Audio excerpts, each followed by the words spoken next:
Salut les amis, c'est Jojol. Je suis très content de vous retrouver dans cette vidéo pour vous déballer un produit qui est toujours pas sorti en France, le HomePod, qui est tout simplement en quelque sorte le Google Home d'Apple. Présenté l'année dernière, il vient de sortir aux États-Unis, en Angleterre ainsi qu'en Australie. Ça sera disponible quand en France? Courant printemps. Donc ce que je vous propose ici, c'est une sorte de petite exclusivité assez sympathique. Là, vous êtes en train de vous dire, mais Jojol, comment tu t'es débrouillé pour l'avoir? Bah oui, parce que ça m'arrive de temps en temps d'être intelligent. En fait, c'est très simple, je l'ai acheté sur le site internet d'Apple en Angleterre et je connais des personnes qui habitent à Londres et donc du coup, je l'ai envoyé chez eux et ils m'ont renvoyé tout simplement. Donc du coup, la petite astuce, si vous voulez un HomePod le plus rapidement possible, vous avez deux solutions. Soit vous allez dans un Apple Store en Angleterre, soit vous le commandez directement sur le site internet d'Apple, vous l'envoyez à une personne que vous connaissez qui habite en Angleterre et qui va ensuite vous le renvoyer. Par contre, super important, si vous faites la commande sur le site internet, vous ne pouvez pas le faire avec votre carte bancaire puisqu'il faut absolument une carte bancaire du pays. Mais la petite astuce, c'est que vous avez la possibilité de payer avec PayPal en Angleterre. Donc du coup, si vous avez un compte PayPal, il n'y a pas de souci. Du coup, les amis, je vous propose de vous déballer le HomePod couleur noire. On est sur quelque chose de très sobre, de très simple, comme on a l'habitude d'avoir chez Apple. Tadam! Alors ce qu'il faut savoir, c'est que c'est la première fois que je le vois en vrai. On va prendre la petite machine. Ouah, ça sent pas le truc, hein. Ouah! Et avec ça, je vous le dis, hein, vous pouvez commencer à faire de la muscu, hein. Au niveau du design, bah, c'est assez joli. Vous pouvez le mettre un petit peu n'importe où. Ça fera pas de tâche à l'endroit où vous allez le mettre. Le tissu, c'est du tissu de mèche. Je crois que c'est comme ça que ça se prononce. En gros, c'est un tissu où vous avez des petits trous. Au-dessus, vous avez une partie qui est normalement tactile, qu'on va utiliser juste après. Bien entendu, il faut alimenter cette machine et du coup, on a le câble d'alimentation, alimentation anglaise. Donc pour l'utiliser, il faudra que j'utilise un adaptateur universel. Ça tombe bien, j'en ai un. Et ce qu'il faut savoir, c'est qu'en tirant fort, en fait, le câble peut directement s'enlever. Donc ça veut dire que quand la version française sortira, eh bien, il aura la possibilité d'acheter des câbles françaises séparément. Normalement, au niveau du prix, ça devrait tourner autour des 30 €. On va remettre ça. Voilà, il y a un petit clap. Ok, c'est parfait. Qu'est-ce que nous avons d'autre dans la boîte? Une pochette avec du coup tout ce qui est notice, information, hein, je suppose. Alors déjà, l'autocollant Apple, l'histoire de la garantie et comment ça fonctionne. Voilà. La notice de chez Apple, c'est 3-4 pages, pas plus. Et ce qu'il faut savoir, c'est qu'il y a deux couleurs. Du coup, noir et blanc. Et ça tombe bien, parce que justement, j'ai aussi pris le blanc. Hein? Et le blanc, le voici, le voilà. Il est bien joli, mais personnellement, je trouve que le noir est un petit peu plus joli visuellement. Et vous, quelle est votre préférence? Le noir ou le blanc? Mettez un petit commentaire. Alors pourquoi j'en ai pris deux? Tout simplement parce qu'il y en aura un qui sera dans ma pièce principale et un autre dans mon salon. Et après, ça me permet aussi de vous montrer les deux couleurs. Et après, peut-être que si le produit me plaît peut-être pas spécialement, si je trouve que j'en ai pas trop d'utilité, éventuellement, je ferai peut-être un petit concours. Je ne sais pas. D'ailleurs, pour les personnes qui ne sont toujours pas abonnées à la chaîne YouTube, n'hésitez pas à le faire. Je présente des produits high-tech insolites et quelquefois, de temps en temps, des exclusivités. Au niveau de l'appareil, ce qu'il faut savoir, c'est qu'on a 7 haut-parleurs tout autour qui vous offrent un son 360 degrés. On a ensuite 6 microphones pour qu'on puisse bien détecter notre voix. On peut aussi l'utiliser pour répondre à des appels, mais par contre, si on lui demande d'appeler telle personne, actuellement, ce n'est pas possible. Merci Apple. Et on est sur une enceinte intelligente. En effet, à chaque fois que vous allez la déplacer, elle adapte le son par rapport à l'endroit où vous l'avez mise, afin de vous offrir la meilleure qualité de son possible. Et aussi, malgré le fait qu'on a le Bluetooth 5.0, on n'a pas la possibilité de l'utiliser comme enceinte Bluetooth. Merci Apple. Bref, on est sur une enceinte extrêmement fermée. Déjà, on est obligé d'avoir un appareil iOS pour pouvoir l'utiliser.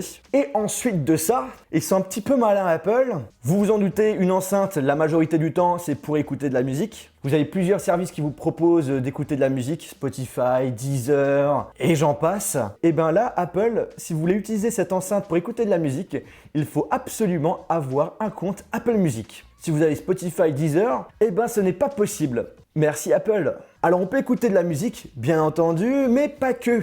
En effet, à l'intérieur, nous avons le fameux assistant Siri. Mais là, actuellement, il est que en anglais. La version française de Siri sortira plus tard, notamment au moment où l'HomePod sera disponible en France. Et pour ceux qui auront acheté un HomePod à l'étranger, ne vous inquiétez pas, vous aurez la version française dessus par une simple mise à jour, normalement. Voilà, c'est branché. Waouh! Là, au milieu, on a une petite lumière qui tourne. Petit son de démarrage. Et maintenant, pour le connecter directement avec votre appareil iOS, c'est comme les AirPods, il faut tout simplement prendre son appareil iOS et le mettre à côté de l'HomePod. Et justement, voilà, vous le voyez, il y a un petit pop-up qui vient de s'afficher, qui me demande tout simplement de configurer le HomePod. Justement, c'est ce qu'on va faire. Configurer. iCloud pour l'app maison. iCloud sera activé pour l'app maison afin de configurer le HomePod. Bah écoute, il n'y a pas de souci, continuez. Installer l'app maison. L'app maison permet de configurer et contrôler facilement le HomePod et d'autres accessoires HomeKit tout au même endroit. Bah écoute, vas-y, on l'installe. Où se trouve le HomePod? Bah celui-ci va aller directement sur mon bureau. Voilà, maintenant il faut choisir la langue de Siri. Donc là, on a le choix entre anglais États-Unis, anglais Royaume-Uni, anglais Australie. On va mettre anglais Royaume-Uni et quand l'appareil sera disponible en français, eh bien, on va pouvoir choisir la langue française. Demande personnelle. Autoriser tout le monde à utiliser ce HomePod pour envoyer et lire des messages, ajouter des rappels, créer des notes et bien plus encore avec cet iPhone lorsqu'il est connecté au même réseau Wi-Fi. Eh bien, écoute, il n'y a pas de problème. Activer les demandes personnelles. Ensuite, on accepte les conditions générales. Ensuite, on va devoir transférer toutes les informations qu'on a sur notre iPhone, comme par exemple notre compte iCloud, le code Wi-Fi et tous les réglages de mon iPhone. Donc on fait transférer les réglages. Donc là, la configuration est en train de se faire. Yes! Le HomePod est prêt! Tout est configuré, on peut enfin tester la petite bête. Donc l'HomePod, tout en haut, vous avez une sorte d'écran tactile qui permet notamment de pouvoir contrôler votre musique, mais également Siri. En tapant une fois au milieu, on lance une musique. En appuyant 2 fois dessus, on change de musique. Et en appuyant 3 fois au milieu, on revient à notre musique juste d'avant. On peut augmenter le son, baisser le son, rien de plus facile. Et en laissant appuyer dessus, ah, c'est trop bizarre, on a l'impression que le son il est étouffé, genre comme si on sortait d'une pièce. Bon bah du coup là je suis en train de parler à Siri mais il ne comprend pas parce que il faut lui parler en anglais. Hey Siri, how are you? I am Siri. La musique, vous pouvez le contrôler soit en parlant à Siri, lui demander change de musique ou mets-moi telle musique, ou soit vous pouvez directement le contrôler sur votre iPhone. Genre par exemple, je vais lui demander... Maintenant, on va un petit peu écouter ce qu'il est capable de faire. Déjà là, le son il est fort, alors que je suis même pas à 1/6 du volume. Là, je suis à la moitié. Wow, là j'étais à fond là. Ah ouais, c'est pas mal, hein. C'est pas mal du tout, hein.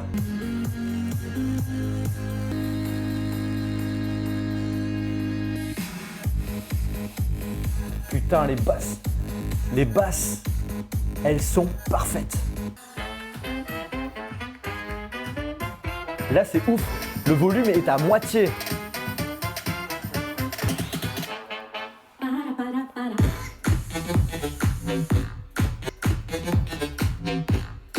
Alors là, je suis complètement bluffé au niveau de la qualité de son. Je suis loin d'être un spécialiste. Dans ma vidéo de test, je ferai intervenir des personnes spécialisées au niveau du son pour qu'ils puissent me dire ce qu'ils en pensent. Même si en soi, juger la qualité de son, c'est de base assez subjectif puisqu'on a chacun des oreilles différentes.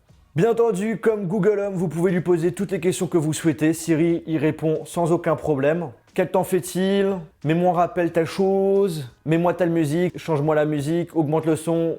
Baisse le volume. Mets-moi un minuteur de 10 minutes pour cuire mes pâtes. Et bien entendu, avec Siri, on peut contrôler des objets connectés à condition que ce soit compatible avec. Allume-moi la lumière. Active-moi la caméra de surveillance. Ferme-moi le garage. Ouvre-moi les volets. Bref, énormément de possibilités. Comme je vous l'ai dit, le Siri sur le HomePod est en anglais, pas en français. J'ai un anglais assez particulier, mais si vous voulez, je peux m'amuser à lui poser quelques questions à condition qu'il me comprenne.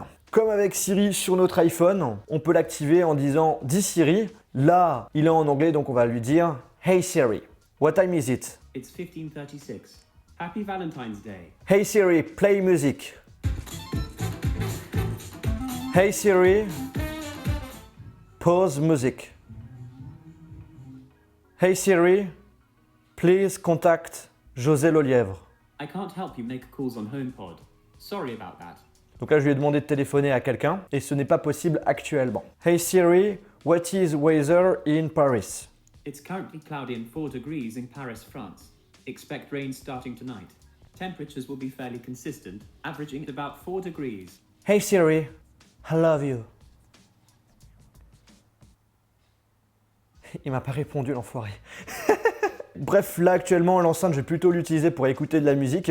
Et dès que Siri sera disponible en français sur le HomePod, je le testerai. Et je vous en parlerai plus en détail dans une autre vidéo. Pour ceux qui sont intéressés par ce produit, au niveau du prix, c'est assez flou actuellement en France. Je pense que ça sera autour des 350-400 €, ce qui fait assez cher par rapport à Google Home. Il faut savoir aussi qu'en achetant 2 HomePod, on a la possibilité de créer un son stéréo.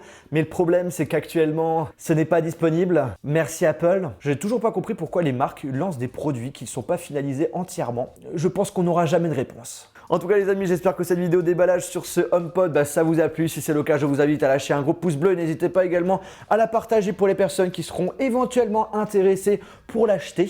Et sur ce, on se retrouve dans une prochaine vidéo. Salut! Aussi, n'hésitez pas à vous abonner à la chaîne YouTube, c'est gratuit.